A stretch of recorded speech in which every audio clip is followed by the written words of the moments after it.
Hello and welcome to the new and improved Talkative podcast with your host Andrew Flanagan. And this is completely new. It's now every week. It's going to be longer. And yeah, I've got some new exciting segments to include. Hopefully I've got a bit better audio today, a little less echoey. But we'll wait and see on that one. But with that, let's move into the first segment of today. Welcome back to the final 31-day productivity challenge update. And really, what happened was I got through 16 days of this challenge, and all of a sudden I realised something. It wasn't working. The podcast was draining, doing it every day, very little preparation for Instagram, for TikTok posts. It wasn't actually being productive. It was just being busy for the sake of being busy. Instead of focusing on the things that will make my business money, I was too busy focused on the other things that really I should not have had any focus on. I was so focused on building social media and TikTok and getting out a podcast each day, which was of such bad quality that it just didn't even compute with me. So I decided, okay, you know what? Let's end doing the daily podcast. Let's end uploading for Instagram and for TikTok a day. And let's go back down to serene basics. What do I need to do for my business to make money? What do I need to do for me to enjoy the podcast again? And very quickly, I came to the conclusion of, okay, if I do the podcast once a week, I can probably talk for longer than 30 minutes. I can probably talk for quite a bit more time, and I can just round the weeks or round up weekly affairs, news, sports, do an advice corner still, answer a big question, do a quiz, and do an ultimate tiers list as well. So that is the form of the new podcast, and with that, we're going to get into a new topic straight away.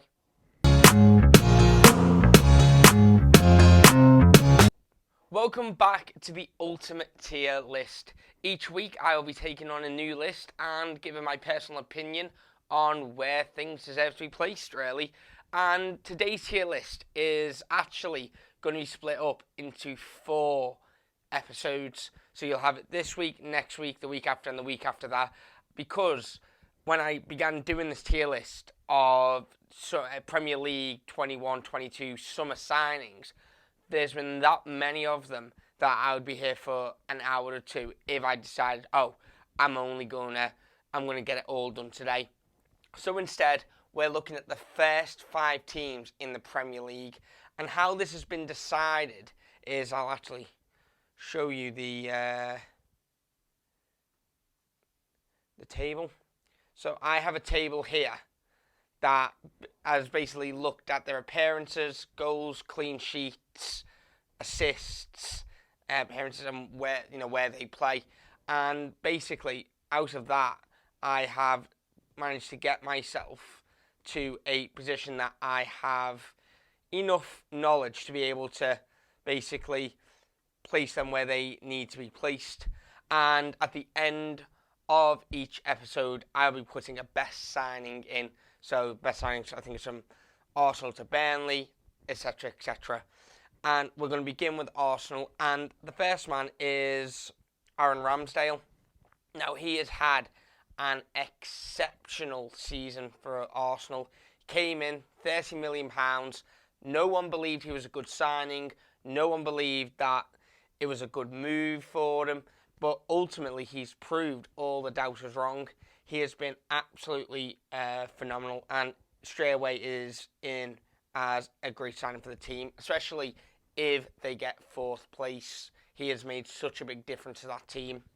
The second is Ben White. Again, a lot of people laughed, £50 million, and he has improved the team.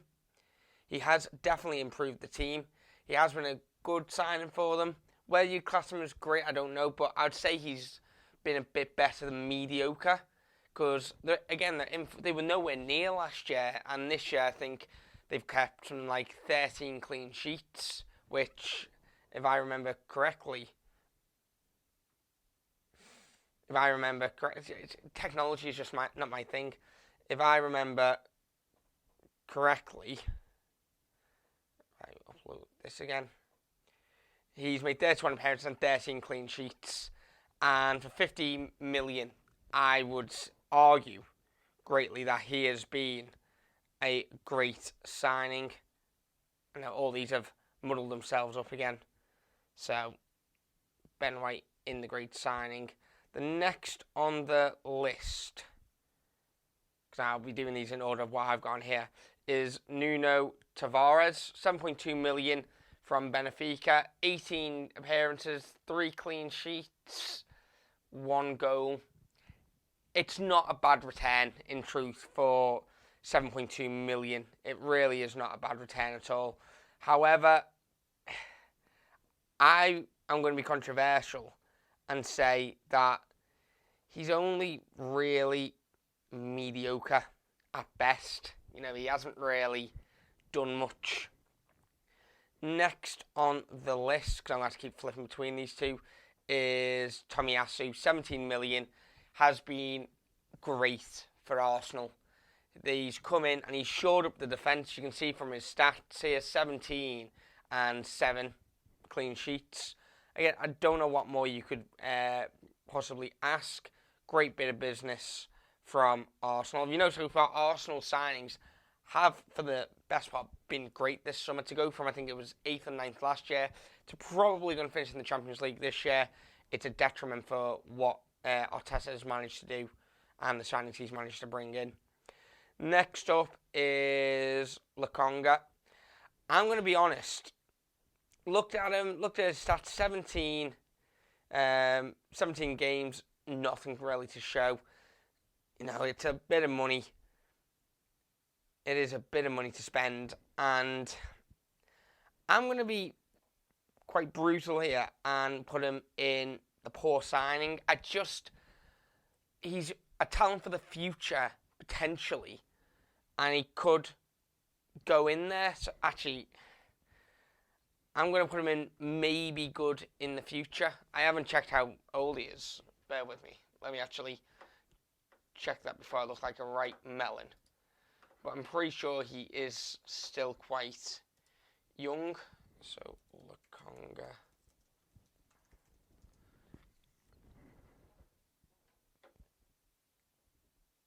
Yeah, 99 makes him 22. No, he's just got to go in the poor signings. He's 22. He's a bit too old to be in that. Maybe good in the future. He may come of age, but right now he's not showing it. And for that much money, you expect a bit more from him. So finally, we have Odegaard. And once he was there last season and he did well. And this year, permanent transfer from Madrid for 30 million and 31 games, 6 goals, 4 assists. For a creative midfielder in an Arsenal team that was struggling to score in the earlier part of the year with Aubameyang and Lacazette, I think he has been a quality signing for them. So I'm just going to put him in the great signings for the team. I'm going to say that one of these is probably going to be the best signing of the summer in this bracket, but I'll get more into that a bit later. So next on the list is Villa. Yeah, so Villa. And the first one, Ashley Young, free. There's only one place Ashley Young can go, and I've got to figure out which picture's which, because I had all these in order, and they've come out of order. So I think that one is Ashley Young. No, he's a mediocre signing. You know, he's old now, but he still can do a job. You know, you don't bring him in to score goals or even assist goals. You bring him in for that bit of knowledge. So for that reason, I'll give him as a mediocre signing.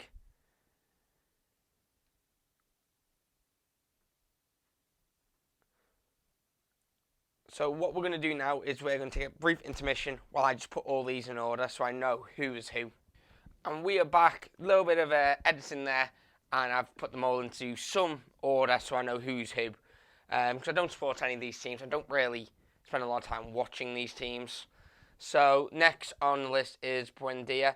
£33 million from Norwich. A move that I don't really understand why you pay so much on a player from Norwich. Norwich are a team that always struggle to stay up, like Fulham. They just yo-yo. They're too good for the Championship, but they're never good enough to stay in the Premier League. So buying a player from Norwich, unsure of, really. But if you look at his stats, 29 appearances, 2 goals, 4 assists for a midfielder. I think there's only one place he can truly go, and that is in the mediocre signing section. So he has provided some value. Actually, I'm going to put him in the poor signings. Where Villa are in the table, they need more creative midfielders. Until Coutinho came in, they were really struggling. So I'm going to put him in the poor signings. Next, I believe, is Danny Ings. Yeah, 25 million from Southampton in the best kept secret of the summer. No one knew he moved or was going to move until he actually moved. So, again, hasn't had the best season. 24, 5-4. He's just a bit mediocre, really. I wouldn't say he's a poor signing because when on his day, he is capable of doing so much. I've seen it for Liverpool, you've seen it for Southampton, and I think it was a good signing idea. Just don't think it's worked out amazingly, and he has turned into quite a bit part player. And finally, Leroy Sané. Not Leroy Sané. Oh, Jesus Christ, it's been a long day. It is Bailey. And I think this picture sums him up perfectly. He came in with so much promise. Quick winger, hasn't delivered. He is going in the poor signing category. He just has not delivered on the scale that you were expecting from him. I mean, if we just have a look now quickly at his stats, it is 1 goal and 2 assists. And okay, there has been injury and all that, but still, from the amount they paid for him, 30 million, I'm sorry, it's just not good enough, is it? So, for me, he is a poor signing. And with that, we're going to move on to Brentford. And the first one here is Alvaro Fernandez, loan from Huesca. Goalkeeper, 12-1. I don't know why he was brought in. Maybe some Brentford fans can tell me. He's not had the game time. I think he's been quite a poor signing, but I think he had to go mediocre because he's only on loan. So, realistically, he's just going to be sent back at the end of his spell. And yeah, I think the less said about him, the better. Next up is Christopher, is it Aja? However you say it. 13.5 million from Celtic. He was one player I would always sign on Football Manager back when I played Football Manager because he was just such a good defender. But 20 games, 4 clean sheets. Am I being a bit harsh on him? Maybe, because, he's playing for Brentford, and Brentford were a team that you thought was going to struggle, and they haven't struggled, they haven't done well neither. They're just there. They're in that mid-table part. So, I'm going to say, without being harsh, he's just got to be mediocre. I think he would, if he would have got a couple more clean sheets, would have been a great signing. But I'm going to say, for the team, he's a mediocre signing. Actually, no, I am going to put him into the great signing for the team. Because for Brentford, he is a good signing, and I don't think you can argue against him being a good signing, because he has done pretty well for the amount of money they paid. When you look at it, it's only 13.5 million. They're not fighting relegation. They don't look like they're going to be in a relegation scrap neither. So I will put him in the great signing for the team. Next on the list is this guy, Pert Harris, is he? Hasn't played a game, but he is only 18. He signed from Chelsea for £1.4 million. So I'm going to put him in the maybe good for the future category. Don't think he can really go anywhere else because he hasn't played a game. So with that, let's see. So next is Johan Weiser, is it? Or Weiser. 8.5 million from Lorient. 25 games, 5 goals, 8.5 million. I'm going to say that he's been a very good signing for them. In truth, he's got some goals, he's played games. I'd say they're not down the bottom. They're not in that Watford position where they're struggling to get goals. So I'd say as a midfielder, he's doing pretty okay. And finally for Brentford, it is Onyeka. 9 million from FC Midtjylland. 20-0-0 midfielder. Not creative enough. I wouldn't say for £9 million you can expect all that much. So I'm just going to put him in the mediocre. There's not really much more you can say about him. He is pretty mediocre. And with that, let's see who is next. And we move on to Brighton. And I don't know why this player's been signed. I think it's Sherpen. 4.5 million from Ajax, goalkeeper, hasn't played a game. I don't know what they were thinking, really. So I think he is going to be the first to go in the what were they thinking category, because he just wasn't. He hasn't done anything, and they've got 4 goalkeepers, I believe, Brighton. So I don't understand the signing. So up next is Cucurella, 16.2 million defender, 31 games, 6 clean sheets from Getafe. I think he's been a good signing for them. I'd say they're not in any kind of danger. They're not fighting relegation. They're not doing anything, like that. And he's been a decent signing, for the team, a great signing, I would say. Next up on the list is Mwepu. 20.7 from Salzburg midfield, 16-4. I'd say mediocre. And mediocre hasn't really excited, hasn't created a lot in truth. And for Brighton, you've got some good players in there, so you'd expect maybe a few more assists. So I am going to put him in the mediocre signing category. Next on the list is Sarmiento, undisclosed Benfica. 5 games, 0-0. I'm sure, and someone will correct me, that he is maybe a good one for the future. I believe he's only 18 or 19. So he's had a few games, not done anything. But it's the Premier League, so you've got to give him that time to bed in.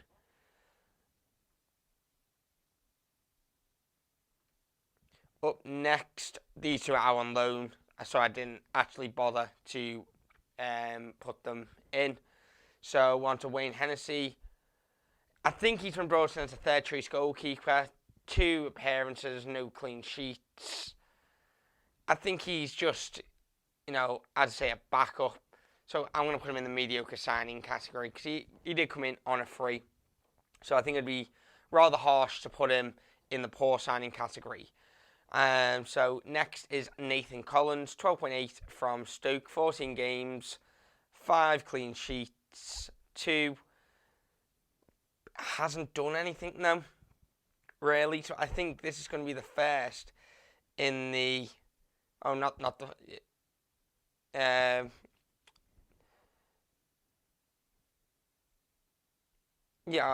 Sorry.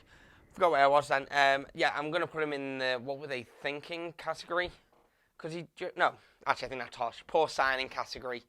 He hasn't delivered. For 12.8 million for Burnley, a team that has always been quite defensively sound. They're always down there because they don't score enough. But they always keep themselves up with good defensive performances. And this year, they haven't been as defensively sound as, probably what they should. And they've signed a centre-back who hasn't kept a clean sheet. I don't know, where is it? Oh, he's kept five clean sheets and scored 2 goals. I completely misread my own table. So I'm going to move him up actually into the great signing. He's scored goals. He's kept some clean sheets. Don't think there's much more you could ask. Just completely misread my own table. Forgive me. Aaron Lennon, 3. No. Connor Roberts, defender, 16, 6, 1. Again, I'm going to say a good, great signing because he was cheap. And I think, you can't ask for more from 2.8 million really to get 6 clean sheets. They look now like they may escape relegation again, but with that, I'm going to leave it. Don't know too much. So the next one, Aaron Lennon, free transfer, 2 goals, just mediocre. Brought in just for that sort of, experience. And finally, Cornet, who's going in the great signing just because he scored against Everton. And, if that's the goal that keeps them up, they stay up by a point or 2 points or 3 points. It's that kind of goal that has done it. He has been a good signing for them, so I'm going to put him down in the great signing. And that concludes it. That's everyone on this list for this week. I know this list is going to cause controversy. And, I'd say each week there'll be a new part with the next 5 teams on it. But I have to give best summer signing of the summer in this lot to Ramsdale. I don't think there'll be many people that can, say he isn't. He's got them up there. He's a great keeper. And I think it was 30 million well spent. And with that, we'll be ending this segment and coming into our next segment.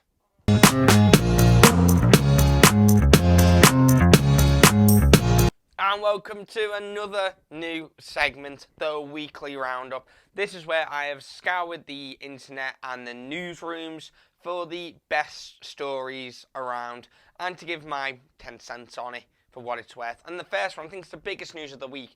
Elon Musk is buying Twitter for $44 billion.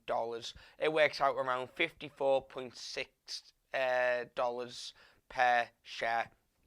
What do I think? I think it's both good and bad. It's good because, Twitter's always been a place for free speech. You can write what you want, and I think bringing in Musk will help that. It'll also generate good profits. It might be another, ad revenue source in the future, and it will make him money in the long run.